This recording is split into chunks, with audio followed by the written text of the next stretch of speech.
Halo, apa kabar semuanya?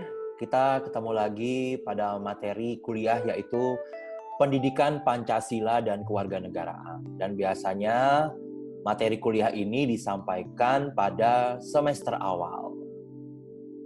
Materi kuliah ini mungkin tidak hanya bisa dinikmati oleh para mahasiswa, tapi juga para viewers yang mungkin ingin memahami bagaimanakah Pancasila tersebut dan kewarganegaraan. Jadi saya harapkan bisa mengikuti dengan baik ya. Adapun materi yang saya sampaikan ini saya ambil dari bukunya Muhammad Thohir, SHMH. Kenapa saya menggunakan buku beliau? Karena buku beliau ini mudah untuk dimengerti. Sesuai dengan judul dari buku beliau adalah Intisari Pendidikan Pancasila dan Kewarganegaraan.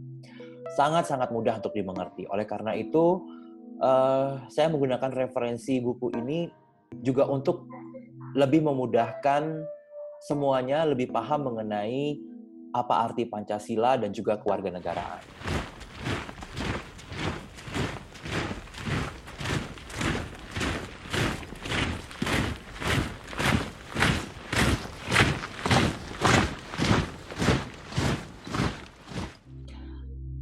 Baiklah, Pancasila dan kewarganegaraan ini membahas mengenai dinamika kehidupan kenegaraan Indonesia yang mengalami perkembangan sejak munculnya gerakan reformasi yang berdampak pada perubahan dalam segala aspek kehidupan, terutama di bidang hukum, politik, ekonomi, sosial, kebudayaan, serta pendidikan.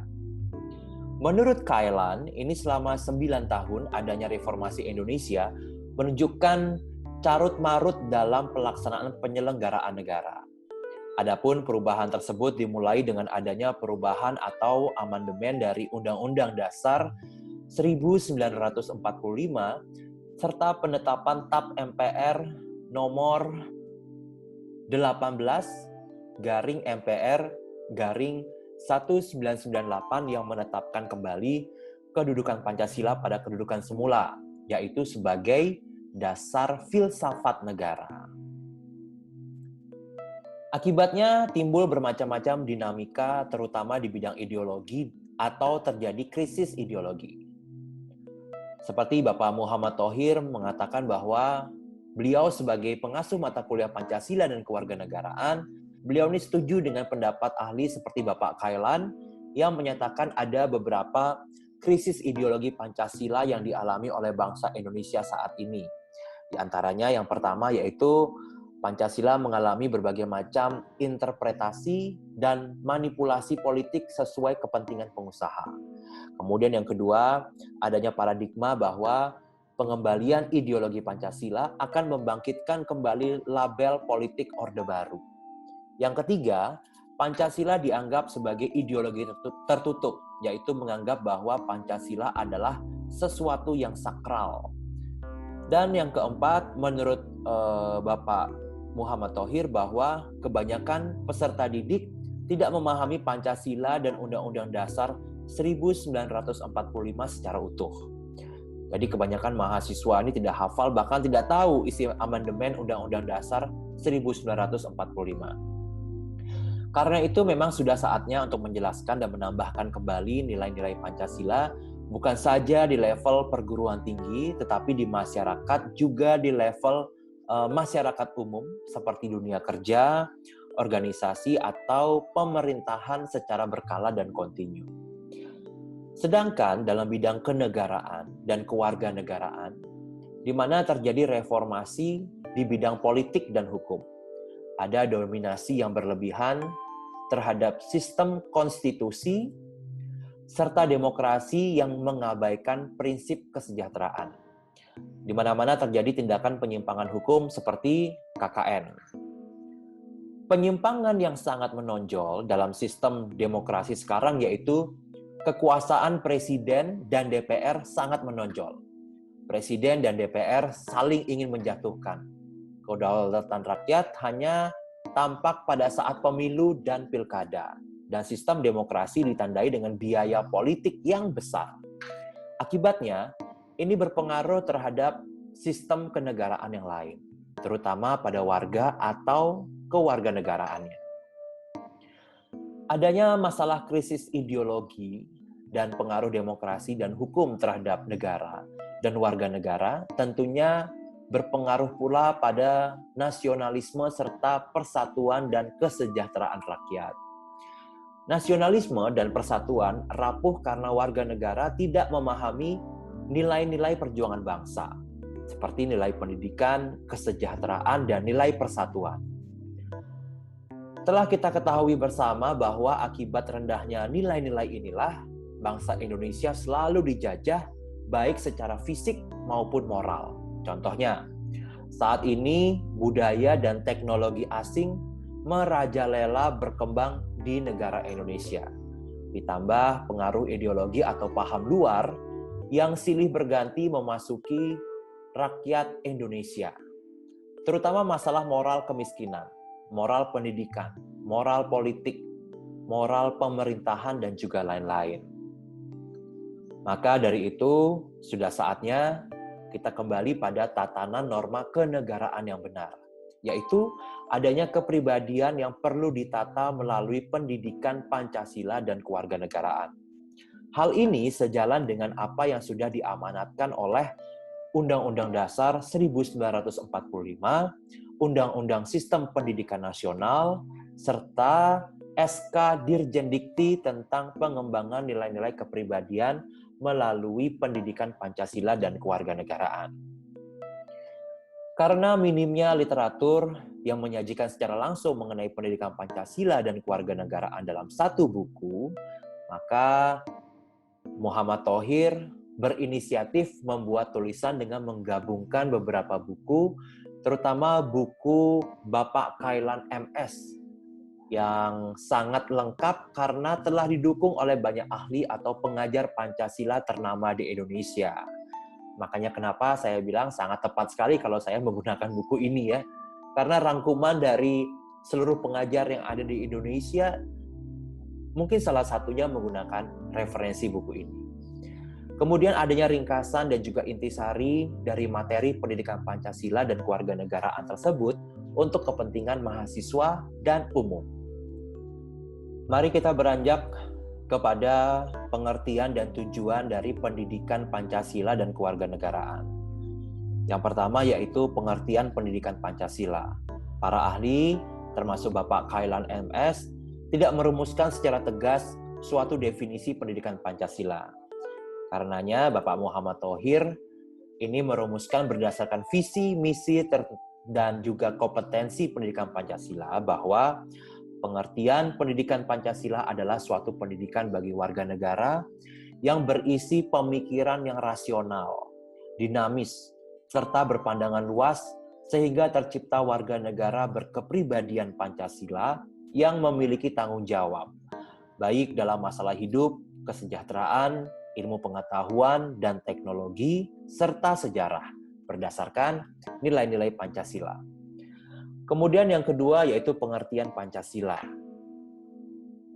Pengertian Pancasila secara etimologis yang pertama kita bahas, yaitu Pancasila berasal dari bahasa Sanskerta dari India, bahasa Kasta Brahma, atau bahasa rakyat biasa, bahasa Prakerta.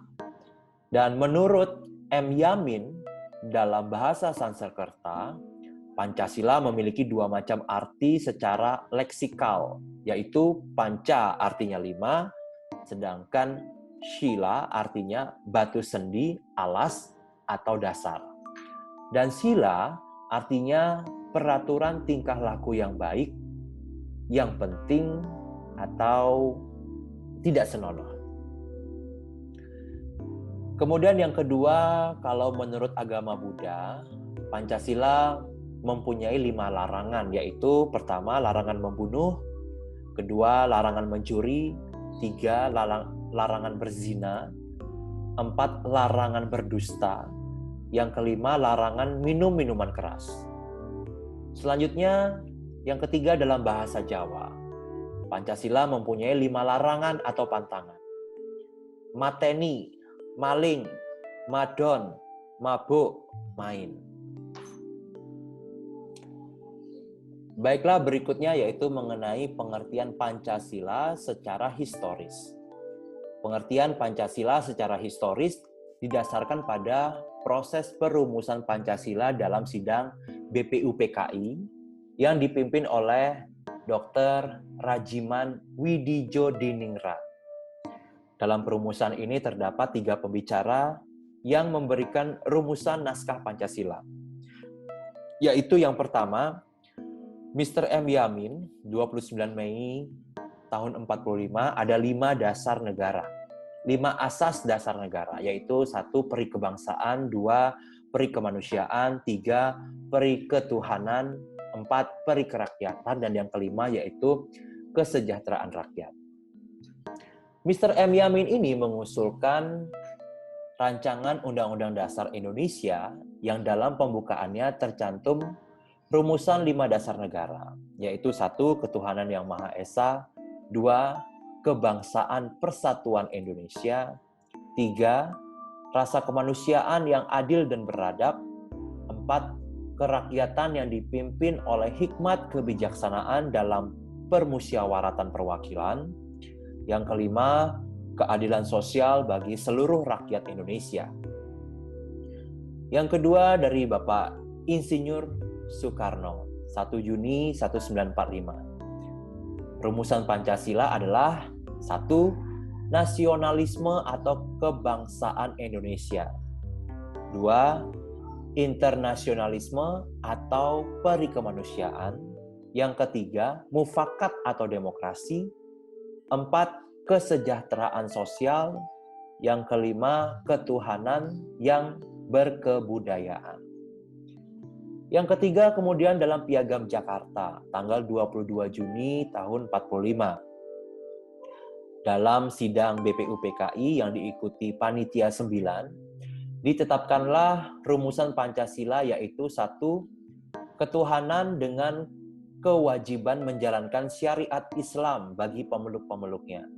Yang kedua, kemanusiaan yang adil dan beradab.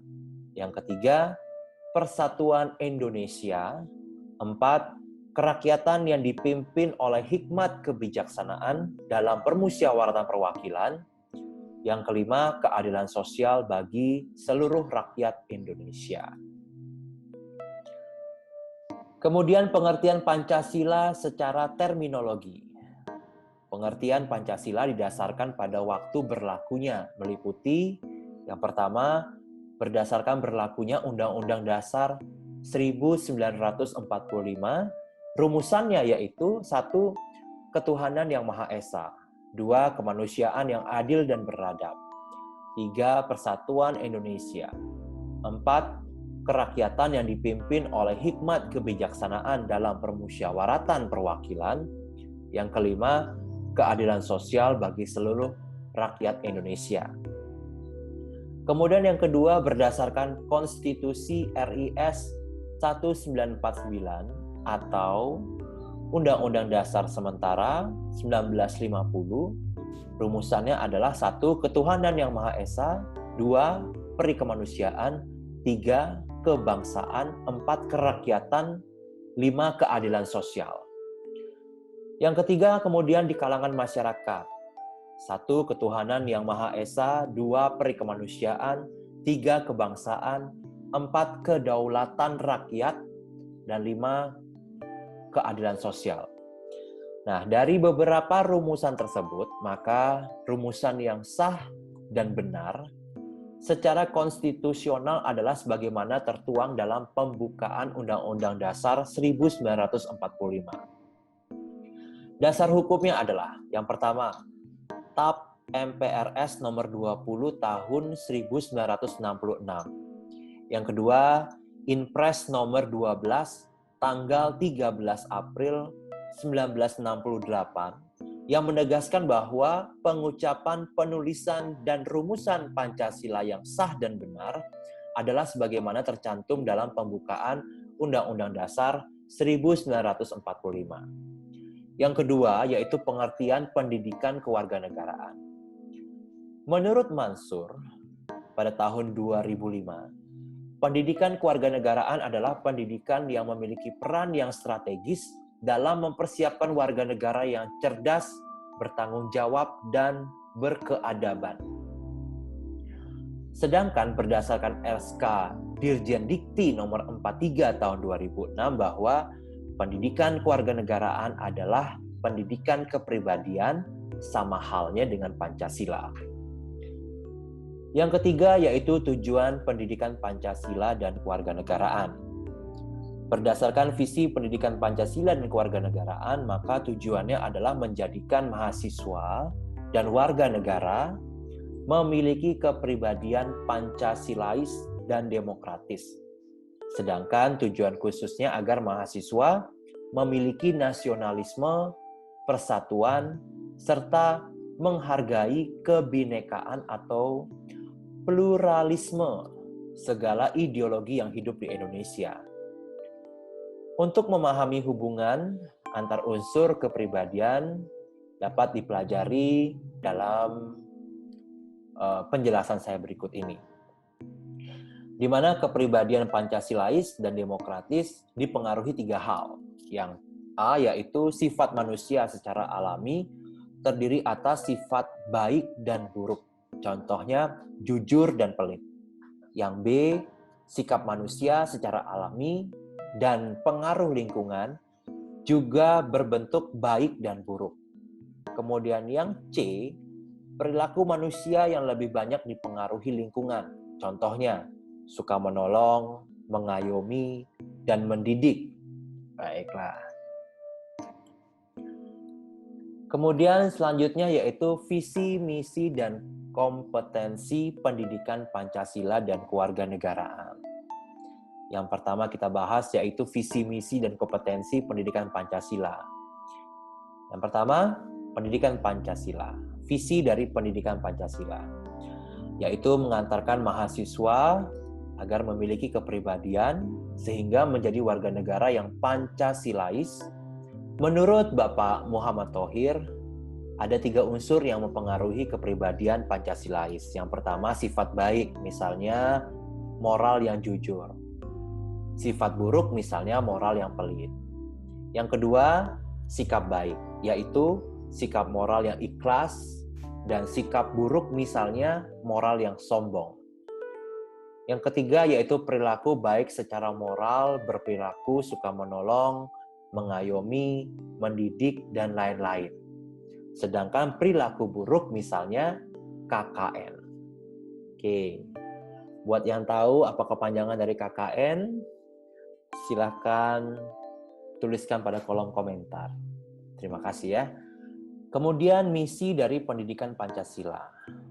Ini misinya adalah agar mahasiswa dapat mengamalkan Pancasila, memiliki kesadaran berbangsa dan bernegara, serta bertanggung jawab terhadap ilmu yang didapat pada saat kuliah atau pendidikan atau sekolah kepada dirinya sendiri dan masyarakat. Yang pertama adalah mengamalkan Pancasila. Sila ke-1 ketuhanan, yaitu rajin beribadah. Sila kedua kemanusiaan, suka menolong. Sila ketiga persatuan, toleransi. Sila keempat kerakyatan, yaitu bersikap toleransi. Sila kelima keadilan, yaitu peka terhadap lingkungan. Yang kedua, misinya adalah memiliki kesadaran berbangsa dan bernegara. Contohnya adalah bela negara. Kemudian yang ketiga, melaksanakan ilmu pengetahuan secara bertanggung jawab demi kemanusiaan. Contohnya untuk kesejahteraan masyarakat. Kompetensi pendidikan Pancasila ini meliputi kemampuan dan penguasaan, tingkat pendidikan dan teori. Unsur-unsur kompetensi pendidikan Pancasila yang pertama yaitu harus memiliki kemampuan berpikir, yang kedua harus berpikir rasional, sesuai akal dan pikiran. Yang ketiga, harus berpikir dinamis. Yang keempat, berpandangan luas. Nah, dari penjelasan di atas, ini menghasilkan sikap yang sebagai berikut. Yang A, kita memiliki sikap yang bertanggung jawab. Yang B, dapat mengenali perubahan hidup dan kesejahteraan. Yang C, dapat mengenali perubahan dan perkembangan iptek.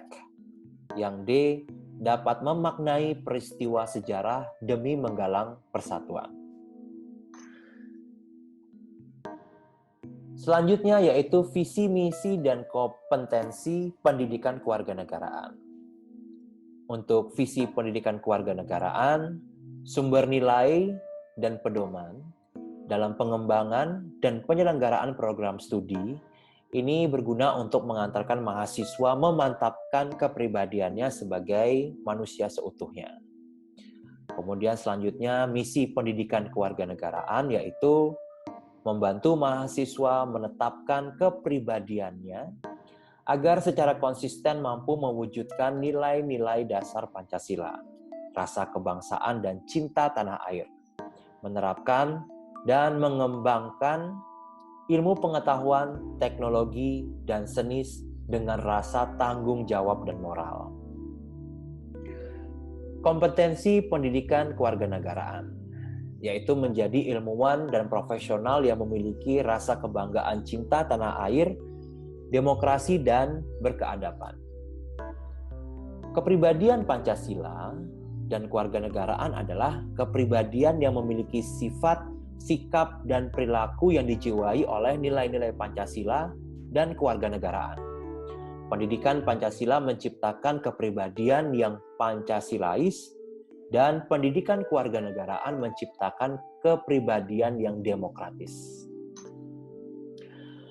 Kemudian tujuan dari pendidikan Pancasila dan kewarganegaraan berdasarkan visi, misi, dan kompetensinya itu bisa dilihat dari visi, misi, serta kompetensi dari pendidikan Pancasila dan kewarganegaraan. Maka tujuan keduanya adalah sama.